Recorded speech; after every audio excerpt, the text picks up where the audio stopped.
வணக்கம். தமிழ்நாட்டிலிருந்து சபரிமலைக்கு பயணம் மேற்கொள்ளும் ஐயப்ப பக்தர்களுக்காக உதவ 24 மணி நேரம் இயங்கும் தகவல் மையங்கள்.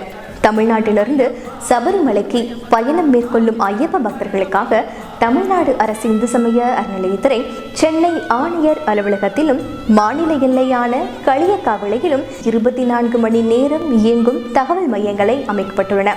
இந்த தகவல் மையமானது 20/1/2026 அன்று வரை செயல்படும். மேலும் சென்னை ஆணையர் அலுவலகத்தில் அமைக்கப்பட்டுள்ள தகவல் மையத்தினை நீங்கள் தொடர்பு கொள்ள இந்த கட்டணமில்லாத எண்ணையும், மாநில எல்லையான களியக்காவிளையில் அமைக்கப்பட்டுள்ள தகவல் மையத்தினை தொடர்பு கொள்ள இந்த எண்ணையும் நீங்கள் தொடர்பு கொண்டு உங்களுடைய தகவல்களை நீங்கள் அறிந்து கொள்ளலாம்.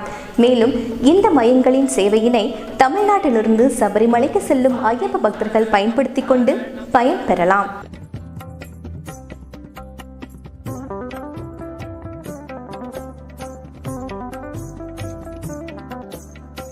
வெளியீடு உங்கள் செய்தி மக்கள் தொடர்புத்துறை.